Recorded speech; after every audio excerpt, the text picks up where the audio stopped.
So I wanted to come on here and do this quick astrology video. Be sure to hit the thumbs up, comment below, and if you are new here and you want to hear more content like this, subscribe. And also subscribe to my Patreon. So I'm really tired. Um, we have a full moon in Gemini tomorrow. Okay, we have a full moon in Gemini. It's happening on a Monday, so that means that it's going to be more potent because Monday is the natural day of that moon energy, of that Cancerian energy. And Gemini is governed by Mercury, and because Mercury is currently in its shadow period, gearing up to retrograde on the 7th of December, it's perfectly normal if you're just feeling lethargic and whatnot. I mean, we're coming off a holiday weekend anyways, but yeah, my energy, it feels that. So I'm gonna lay down after this, but I just wanted to share some thoughts because I saw a tweet and I thought it would be interesting catalyst for a conversation.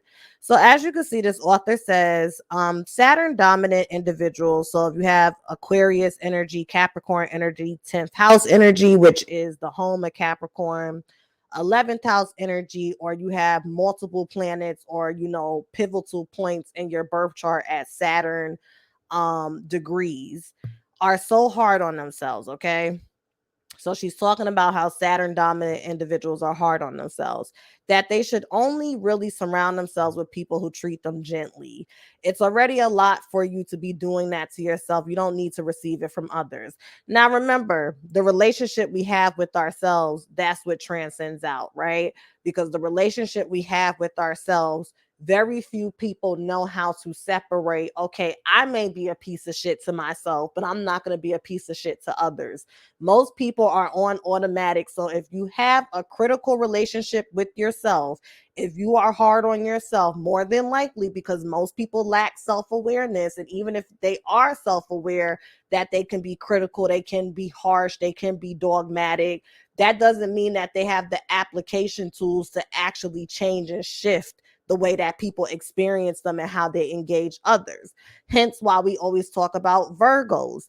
Virgos are the perfectionists, the virgins, the critics of the zodiac, not because they can fix things outside of them, but because they're always looking inward at things that they perceive they need to fix within them.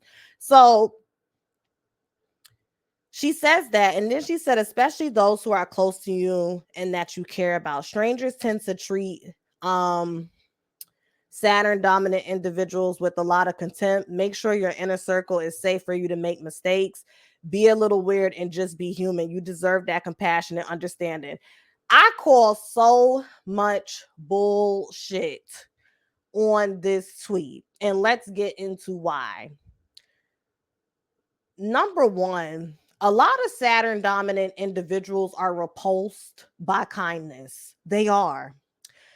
When you are kind to a Saturn dominant individual, because they have been socialized on a subconscious level from a very early age to always be put in a position where there's a transaction to be made. So, for example, Saturn dominant individuals tend to be thrown into mature roles way before society would say that's what you're supposed to be doing at that age. So, these are your latchkey kids, these are your kids and individuals who were emotionally neglected, maybe even physically and financially neglected. These are your children that went through periods of suffering. Especially Aquarius children, they probably have been othered. They probably always felt like they stood out. People probably always teased them, whatever the case may be. But Saturn dominant individuals, because Saturn deals with wisdom to a certain degree, it deals with age, it deals with getting better with time. They tend to be very intelligent in some area, if not a multitude of areas. So they may not be the person that is the most popular at first. They may not be the person who is the first pick at first, but over time, when they finally start to get their shine, when they finally start to get their social recognition, and when they start to get their social standing, if you go back and you observe everything that led up to that moment, they've always been that girl. They've always been that guy. They've always been that person. You understand? It's just that for whatever reason, the areas that they were put into, the shared experiences they had, it didn't call for them to be solely recognized.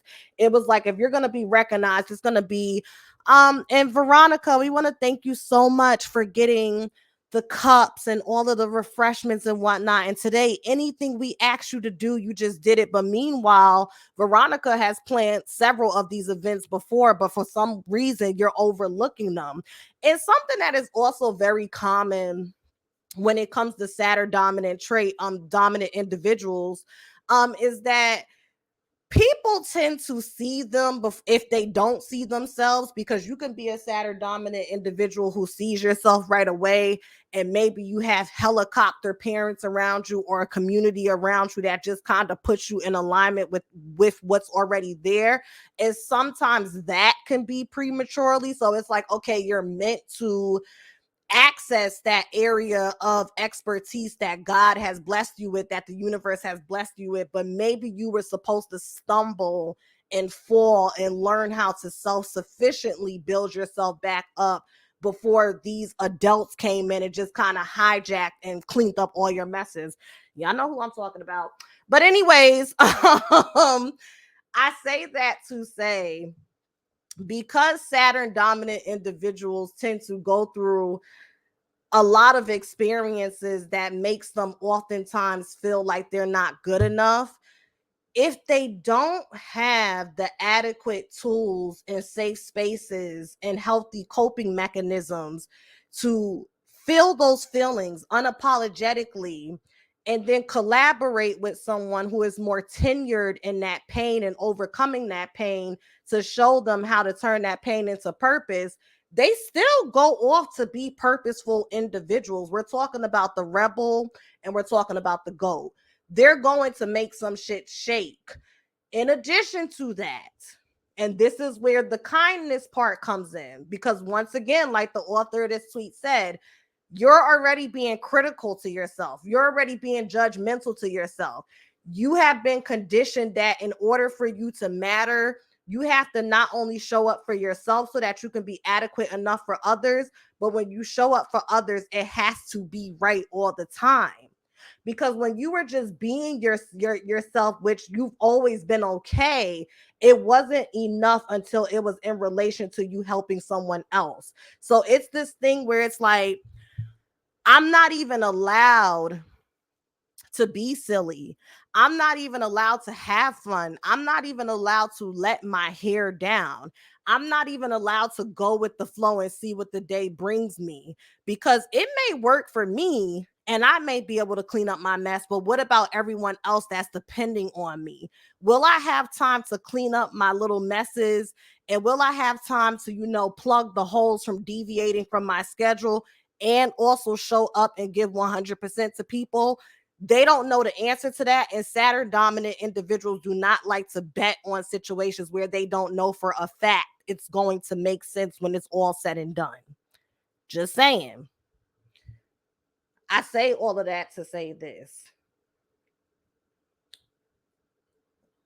Saturn dominant individuals tend to have high levels of narcissism, in a sense where they become so accustomed to being the person that is looked to, they rarely ever slow down and look within.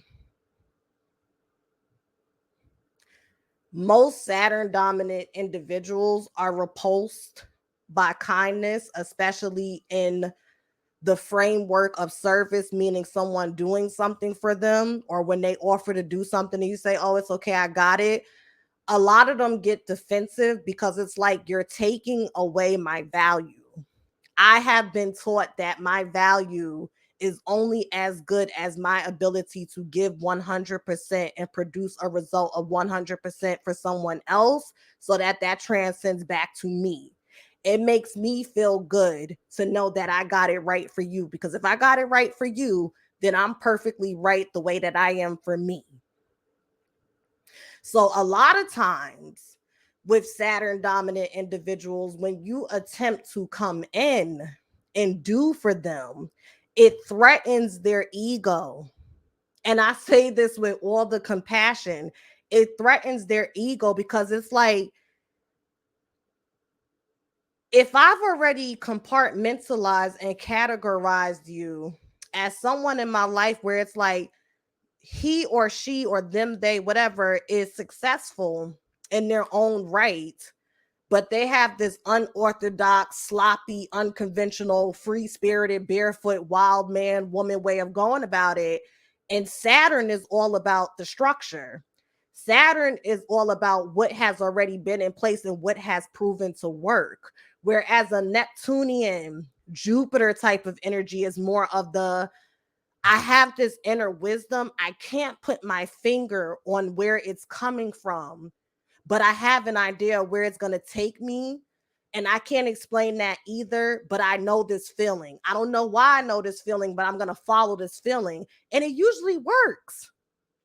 It usually works for the Pisces and Sagittarius individual, both sharing that rulership of Jupiter, and then Pisces having that co-rulership of Neptune, which deals with the imagination, right? It deals with you feeling and seeing what everyone else can't see. It's the culmination of everything else that's come before you. And I don't even think Pisces tries to make sense of it. They just try to see where they could fit in and make beauty of it. That's Neptunian energy. So I don't want this to be too long. But I just wanted to come on and share that because that was just really sitting on me. And I really would like to know, what do y'all think? What do y'all think? You don't have to agree with me. That is the beautiful thing about astrology. There's so many different ways you can interpret the modalities of these signs and these planets and how they manifest.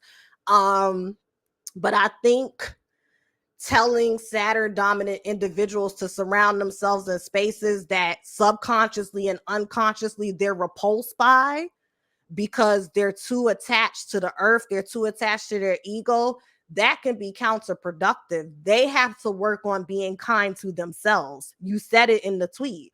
If I'm being harsh and critical to myself 24/7, when the universe sends a vessel to free me from that, if I lack self-awareness, I'm just going to pass that over. And it's going to be a continuous cycle. And I did a post about this on my Patreon. The key to Capricorns breaking out of the cycle of feeling like they're working so hard, but they're barely getting anything back, it's for you to recognize that you don't know everything. I don't know everything. Yeah, this has past tense worked, past tense. But what's wrong with me challenging and finding a new way? I am Daddy Saturn. I am the GOAT. So why can't I rewrite the rules? Just some food for thought. All right. So that's it. Y'all have a good